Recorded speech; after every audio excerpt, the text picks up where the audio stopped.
Samurai पुराने Japan के सबसे वीर योद्धा हुआ करते थे। उन्हें जापान में बहुत ही सम्मान के दृष्टि से देखा जाता था। एक समुराई को महान योद्धा बनाने के लिए शरीर और मन को तोड़ देने वाली कठिन परीक्षण से गुजरना पड़ता था। ये युद्ध के मैदानों से हार कर लौटने के बजाय वहीं शहीद होना पसंद करते थे। समुराई युद्ध के मैदानों में इतने घातक इसलिए सिद्ध होते थे क्योंकि इनके परीक्षण के दौरान इन्हें अंदर से शांत, अस्थिर और फोकस रहना सिखाया जाता था।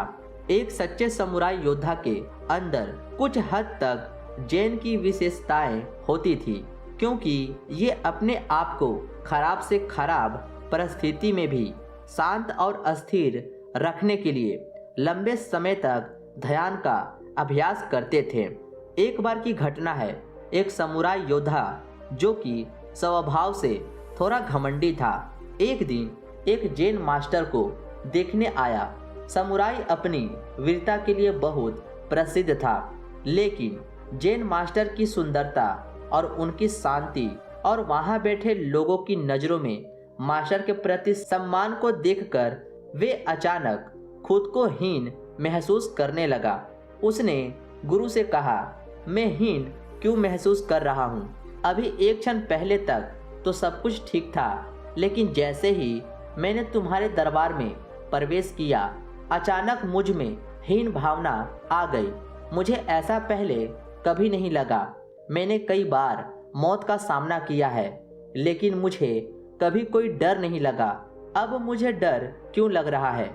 गुरु ने कहा, रुको, जब बाकी लोग चले जाएंगे तो मैं जवाब दूंगा। लोग पूरे दिन गुरु से मिलने आते रहे और समुराई प्रतीक्षा करते करते थकता जा रहा था। शाम तक मास्टर का कमरा खाली हो गया। तब समुराई ने कहा, अब क्या आप मुझे जवाब दे सकते हैं?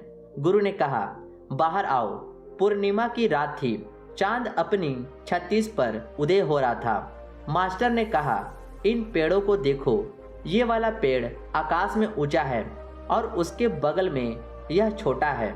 वे दोनों वर्षों से मेरी खिड़की के पास मौजूद हैं और उन्हें कभी कोई समस्या नहीं हुई। छोटे पेड़ ने कभी नहीं कहा, बड़े पेड़, मैं तुम्हारे सामने हीन क्यों महसूस करता हूँ? यह पेड़ छोटा है और वह पेड़ बड़ा है। मैंने कभी उनकी फुसफुसाहट क्यों नहीं सुनी? समुराई ने कहा, क्योंकि वो तुलना नहीं करते। गुरु ने उत्तर दिया, तो फिर तुम्हें मुझसे पूछने की जरूरत नहीं, तुम्हें उत्तर पता है। दोस्तों, अगर हम अपने आसपास देखें तो पाएंगे कि हम में से ज़्यादातर लोग यही तो करते हैं। दूसरों से खुद की तुलना और खुद को दुखी करने का सबसे आसान तरीका है कि किसी ऐसे इंसान से खुद की तुलना करना शुरू कर दो जो किसी चीज़ में आपसे बेहतर हो। हमें यह समझने की ज़रूरत है कि हर इंसान किसी न किसी चीज़ में सामने वाले से बेहतर होता ही है। कोई भी इंसान हर काम में अच्छा नहीं हो सकता। इसलिए हमें तुलना करने के बजाय सामने वाली योग्यता का सम्मान करना चाहिए और हो सके तो उसकी तारीफ भी कर देनी चाहिए।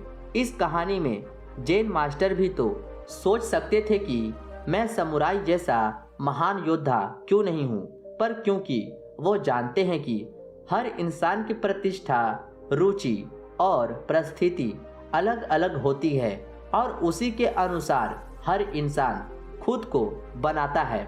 इसीलिए सभी एक जैसे नहीं हो सकते। तो इस कहानी से हम यही सीख कर जा सकते हैं कि खुद को दूसरों से तुलना करना व्यर्थ है। ये केवल हमें दुखी ही करता है।